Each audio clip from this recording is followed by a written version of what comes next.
Welcome to Napa Valley Inside Out. I'm Latife Hayson, and I am delighted to be hosting this podcast, shining a light on one of the most beautiful and coveted lifestyles in the world.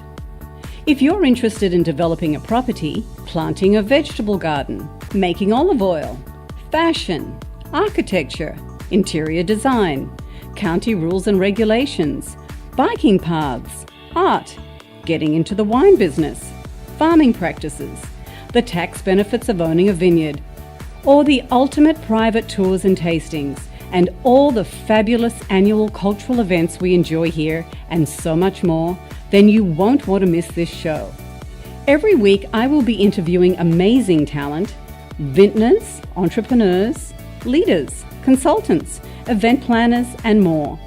They will share their knowledge, experience, advice, goals, passions, and their best kept secrets.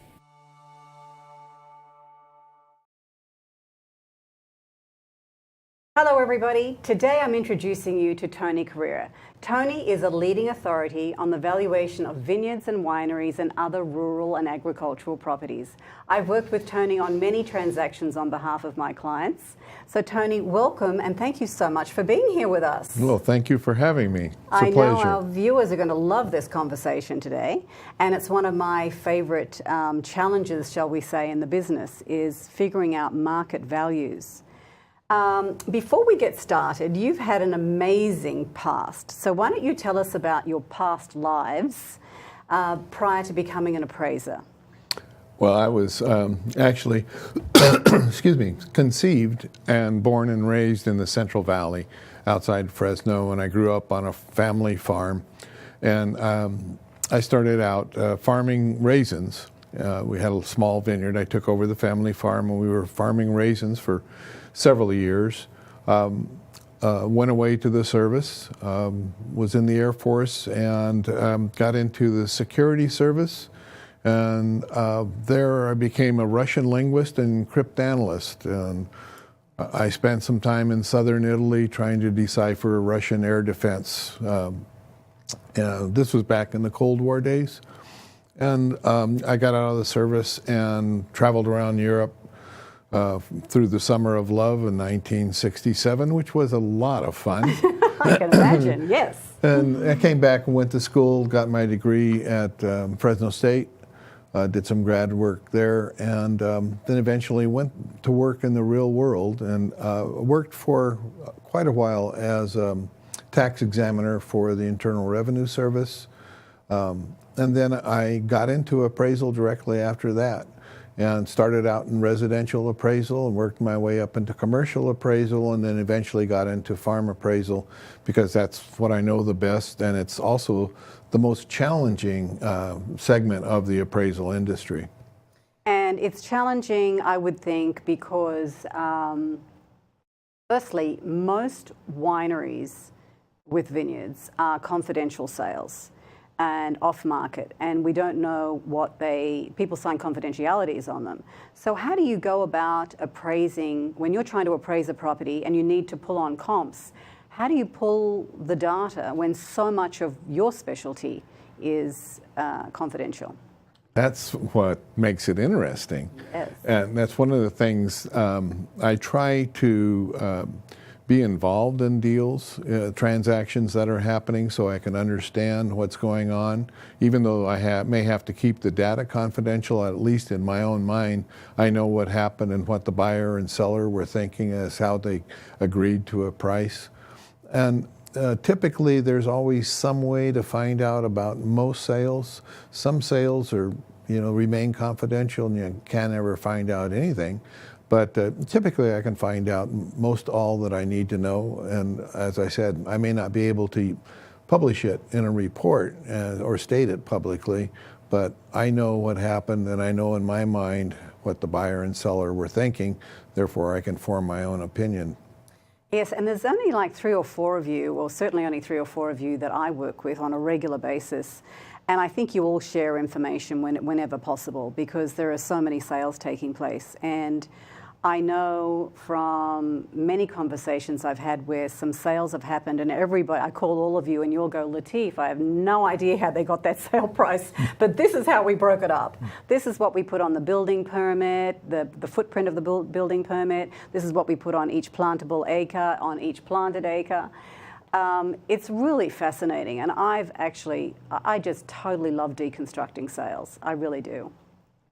On that issue, I wanted to talk to you about, everybody up here talks about price per square foot, and it drives me absolutely crazy. I've written so many blogs on it and articles to educate people that there is no such thing as price per square foot in the wine country with agricultural property until you deconstruct the sale.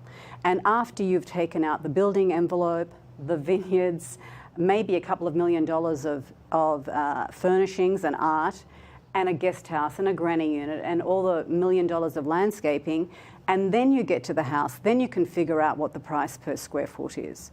Because, and I want all of our viewers to hear this, because when you hear price per square foot, what that is, it's the sale price on MLS divided by the square footage of the main house.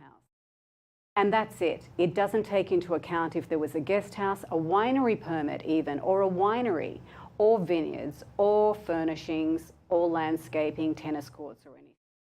So you really have to deconstruct a sale before you can get down to the price per square foot. I really love everybody to hear that, because so many people listen to this price per square foot and then they put their properties on the market for lofty prices, and then they end up sitting there for years, millions above what they'll end up selling for. Would you agree with that? Absolutely. Yeah. The concept of price per square foot comes from basic appraisal theory, of course, and it's fairly accurate if you're talking about a tract house in a subdivision where you have a house on a lot and there's no other amenities, or the other amenities are insignificant. But in vineyard properties, and mostly what I'm looking for is trying to determine the value of the vineyard on a per acre basis. So I will deconstruct every sale that I deal with, or we call it reverse engineering, to where we break it down, all those extra components. Yeah. We look at all those things that you talk about, and there can be, you can have a winery on the property. It could be a small winery or a large winery. It could be worth, $500,000. It could be worth $50 million. Right. You can have extensive grounds. You can have second homes. You can have extra legal parcels, which would have separate value as potential home sites. So you have to break down all those components. If you have a winery permit, that can be a very valuable asset that's not visible. It's just a legal entitlement that's been approved by the county. So you break out all those separate components, and then we isolate the asset that we're trying to value, whether it's a vineyard or the home. And on the home, when we shed off all the external assets, then we can look at the home in terms of price per square foot, but only after you get to that point. And if we get all those other assets isolated, then you can look at the vineyard on a price per acre. And I personally hate it when I hear someone say, oh, that vineyard sold for $1 million an acre. Yeah. And they're doing the same thing. They're taking the total sales price, dividing it by the total acres, and they come up with a number. And that's totally unrealistic. It really is. I'm so glad to be having this conversation.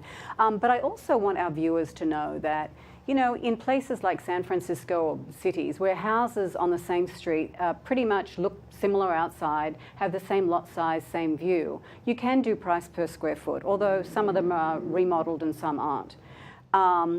But up here, even if we don't have vineyards, on the same road, some properties can have beautiful views, and others could have really no views because there's huge trees blocking the views, or they might have a company that, trucks and equipment. It might be farming equipment. Somebody might own the property next door that has farming equipment business, and they leave all their equipment there. So right next door to each other, the land values, the building envelope can be dramatically different, I think even on the valley floor, and mostly if I speak about up valley, the building envelope I've sold properties that, I mean, just recent properties, for example, the building envelope can be $2.5 million, and one I've sold for $7 million on, you know, just for the building envelope. So they vary dramatically. Always a great idea, by the way, if you want to sell your property and it's quite unusual, which most properties are, to have an appraisal done before you put it on the market, wouldn't you say? Absolutely. Most people don't want to invest in it, but if they do, it's really a really smart thing to do. And as you say, there are a lot of assets that are sometimes hidden, but you know, views can be dramatic and they can be many millions of dollars. Mm-hmm. And it's not uncommon for us to see people buy properties just to protect their view shed and pay $1 million or $2 million or $3 or $4 million to protect the view shed that they enjoy. Yeah, it's incredible. I wanted to ask you about vineyard valuations. Obviously, it's so complex because of the various AVAs, and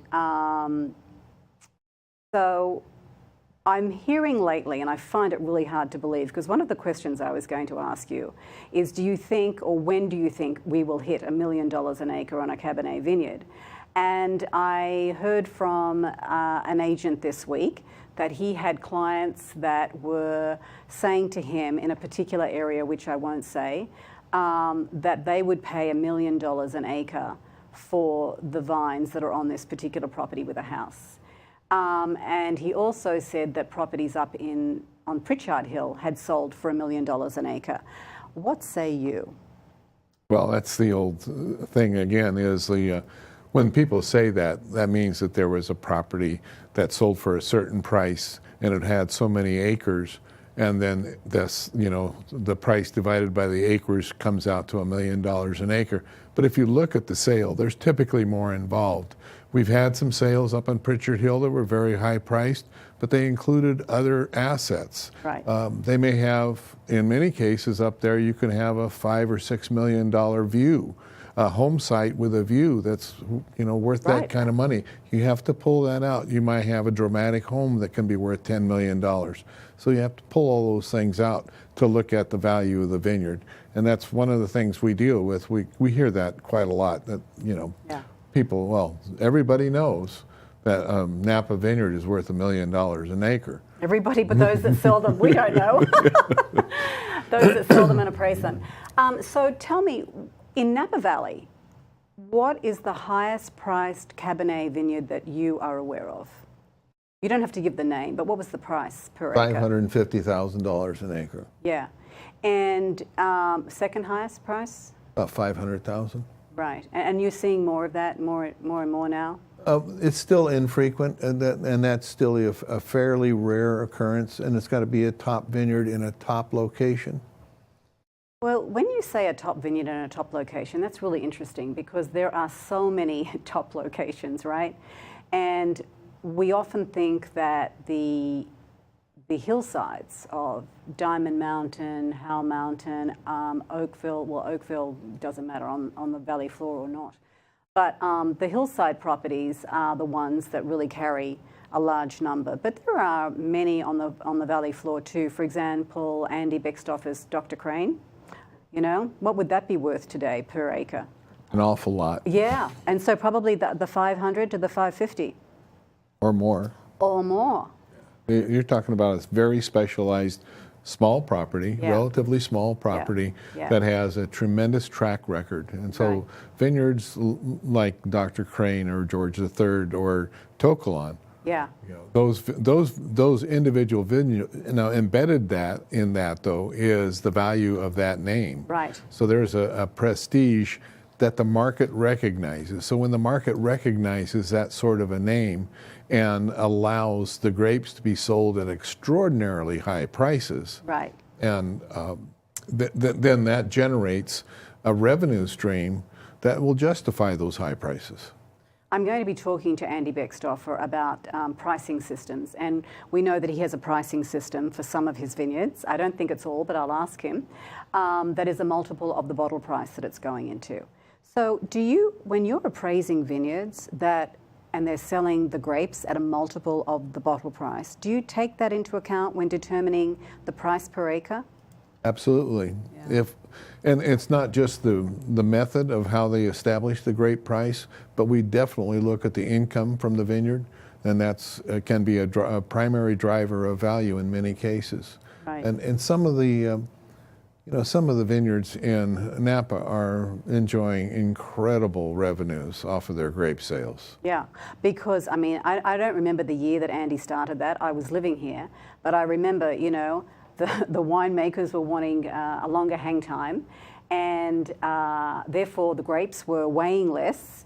And because they were weighing less, they got less money. So Andy said, as a grape businessman, I'm going to start charging everybody a multiple of the bottle price.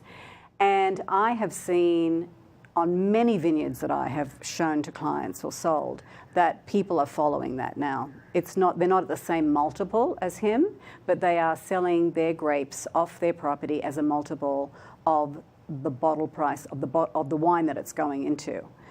And I have to say, I'd be curious to know what you would say about this, but I am noticing with the sale, when I look at vineyards now for clients, not that there's many around, I have to say, it's so scarce, it's unbelievable, and the demand is so high, that I am also seeing some people say, well, your client's selling their wine for X, I'm not going to sell my vineyard for 400 or 450,000 per acre, which is the last comp. I'm going to sell it depending on the price point of the wine it's going into and how much money he's going to make. Are you seeing that?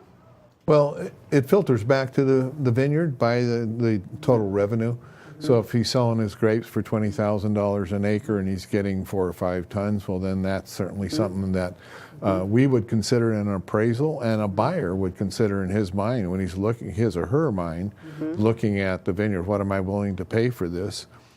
We see very high incomes coming off the top Napa Cabernet vineyards, and we also see very low cap rates. So people are willing to accept a very low rate of return for a top Napa vineyard because of, number one, the prestige of a top Napa Cabernet vineyard. And then the history of Napa Valley tells us that the top vineyards never decline in value. They may flatten out in bad years while other vineyards are going down, but the top vineyards always hold their value, and there's always a buyer. If you've got a top Napa vineyard, there's always a buyer for it.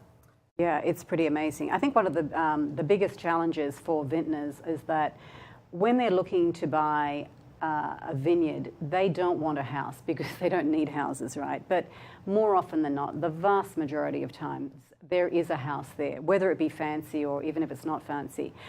Or it might be just a vineyard, but there is a building envelope. There is always an inherent value to a building envelope on every property, unless you donate it, unless you put a conservation easement on the property, and you give up your development rights. And when you give up your development rights, then that value goes away for when you sell it. So I always say to vintners, look, you can't just buy the vineyard at X per acre. You have to pay for the building envelope. It might be $1 million, $2 million, $2.5 million. You can either bank it and sit on it, or you can put a conservation easement on it and take the money back that way. Get as much money back as you can. Let's talk about what I think one of your great specialties is. You're fantastic at everything with appraising, but I send all of my clients to you because I think you are the only appraiser that I know who not only does this but specializes in it. The appraising the vineyard appellation and the tax benefits of appraising a vineyard appellation. So let's start with that. Can you share with our viewers what that means? Well, it's not the appellation. It's the American Viticultural Area, which is AVA, which is a designation from the federal government, and it's published in the Federal Register. They approve Napa Valley as an AVA or Oakville as an AVA. And in the Federal Register, there is a legal description that describes that piece of land on the surface of the earth that is Oakville AVA or Rutherford AVA. And the Chief Counsel of the Internal Revenue Service put out a memo several years ago accepting the concept that the AVA is a Section 197 intangible, and therefore the value of that AVA can be amortized. Typically, I believe the term is 15 years. So that's, the AVA has historically, traditionally been embedded in the land value, and you don't get any tax benefits from land. But if you can isolate the value of the AVA, amortize it as a Section 197 intangible, then that creates a tax benefit that was not available before. We have to keep in mind that only applies to the federal income taxes, not to state income taxes or not to property taxes. So as I recall, the first I had heard about this, you actually helped us, was some years ago. We won't talk about the property, it was a confidential sale. But it was a $4 million sale. My client told me about it. It was a $4 million sale, and the AVA was, and it was just a vineyard with a tear down on it. And the appraisal that we got from you for the AVA was 1.2 million. And then my understanding was that the real estate taxes were paid on the $2.8 million. Is that right? I can't speak to the real estate taxes, to the property taxes. But it's, and let me explain a little bit more about the AVA. The AVA applies only to plantable land, because it's only the concept of land that is growing grapes that applies under the AVA. So the AVA value is tied only to the plantable land on the parcel. So the home site, the home, the actual vineyard improvements don't come into the equation at all. Right. It's just a function of the plantable land. So it'll vary from property to property. Yeah. Well, yeah. Well, I do remember with my client, he was paying real estate taxes on the 2.8. I thought, wow, that's really terrific. So that's why I send you everybody. Everybody wants to reduce their real estate taxes, right? But keep in mind, property taxes, real estate property taxes, the AVA does not apply. Property taxes are a different set of rules entirely. Okay. I have to talk to John Tudor about that. Okay. He'll be happy to. Yeah, I've had him on the show, actually. Let's talk about, let's see, who are you seeing are the vineyard, not vineyard and winery, but vineyard sellers and buyers? Pretty consistently, what we see as the sellers of vineyards are folks whose hair look a lot like mine. And they're folks that are getting older, and the kids in the family aren't interested in keeping the property. Mm-hmm. And the folks are getting tired, you know, and oftentimes they want to move somewhere else. Mm-hmm. And they'll decide that it's time. And we're in a very good market right now. So we hear from a lot of those folks, well, it's time to sell, and we're going to move on and do something else. And the buyers have been? Buyers come from every possible angle. We've had, in the last several years, the big buyers of vineyards have been the wineries themselves, looking to secure their grape supply. Yeah. And we've seen, it essentially goes back to 2012. We had a couple of short years, and the wineries were recognizing that they couldn't be assured that they'd have crop to produce their wines.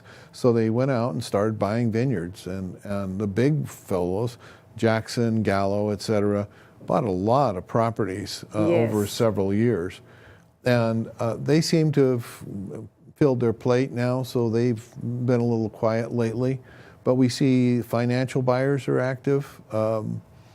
The institutional funds, pension funds, folks like Silverado have been buying and selling properties because that's what they do. And especially Napa Valley, we see a lot of lifestyle buyers who want to have a vineyard estate in Napa Valley. But on the smaller side, right? On the smaller, typically on the smaller side. Yeah. And if you look at, we have a matrix that we put up about the components of a property and who's the probable buyer. If it's got if it's a small parcel with a big house, it's a lifestyle buyer. Absolutely. If it's a larger parcel with no house, then it's probably a financial or a strategic, what we call a winery buyer. And then we have the corporate conglomerates as well, like Constellation buying up as well. Then Right? we have they go through cycles like everything else. Yeah. You know, the big Diageo Constellation, for years they said, we don't want to own the land. And then now they're going full circle again, and Constellation bought a big vineyard over in Sonoma Valley not too long ago, and they are buying some, and then the big ones are also selling some. Yeah, I mean, there's such a shortage, such a huge demand for vineyards, and an incredible shortage. I mean, I have so many. Every agent calls me, and we all have a list as long as our arm of people that want to buy vineyards. You know, it's very, very, very difficult to find. What about foreign investors? Are you? Do you think they're pretty steady, the Asian and French investors, or do you think that's sort of quietening down a little bit these days? My personal perception is that the Asian investors have slowed down somewhat. We do see a lot of inquiries from Western European entities. Occasionally we see someone from South America. But I think the Western European buyers will be fairly steady. Yeah. They're not they're not that frequent, you know, but I think we'll see them continuing to buy property, especially in Napa Valley. And how do your services help with estate planning? Well, estate planning has been revised a little bit with a new tax law raising the minimum. But typically, you know, estates, when we have Napa Valley property, it can be worth quite a lot of money. And the older generation realize that passing it down to their children, when they pass away, there'll be enormous estate taxes unless they can create some, take advantage of the benefits that the tax law gives us. And there's things they can do. They can create different entities and do different holdings, and they can pass partial interest in the property to their kids and grandkids and slowly wind down the value of the estate by passing it off. Each year there's a certain amount they can gift to kids or grandkids, and if they get started early, then they can shed a lot of their assets, so when they do pass away, the estate comes in under the minimum and they can avoid the sometimes very large estate taxes. So that must be a pretty extensive appraisal that you do to accommodate all of that. Well, any appraisal that we do for income tax purposes, the appraiser has to sign a statement saying that they're aware of the Internal Revenue Code limitations and restrictions, and they're also aware of the fact that if they do a valuation that is determined to be too low and result in a lower tax for the taxpayer, that the appraiser can be liable. So we pay a lot of attention to estate tax appraisals. Yeah. And where do you see Vineyard Values going over the next 5 to 10 years? Do you think we might have a slow leveling off, or do you think that we will continue to grow because of lack of inventory? Well, I think we're already seeing a leveling off in the wine industry because wine sales are slowing. Definitely, yeah. And so the wine industry itself and vineyard markets move a little separately. And the thing for Napa Valley is that we have such a finite supply, and we're definitely not going to create any more with all the restrictions that we have. So you have a finite supply, you have a large demand, so I think we'll continue to see vineyard sales. But I think the prices will stabilize over the next several years. I fear that we'll have another downturn, because we usually do every 10 or 15 years. And the downturn will affect other areas, and it'll affect parts of Napa Valley. But the very best stuff in the very best locations in the heart of Napa Valley seem to be impervious to all those sorts of things. It is incredible, isn't it? It is amazing. Yeah. It has been so wonderful to have you on. I know everybody would have loved all the information that you've shared with us. And it's the first thing everybody asks me when they come here, you know, about their appraisals and what's my property going to be worth in 2 years if I have to sell it. I say, you know, until like 20 years ago, we could tell you that, but now I wouldn't dare because you never know what's around the corner. But your services have been really wonderful for my clients. I'm so happy to have you as somebody that I can reach out to, and so thank you very much. Thank you for being here. Absolutely, my pleasure. Thank you. Thank you, everybody. We look forward to seeing you next week. Thank you for watching.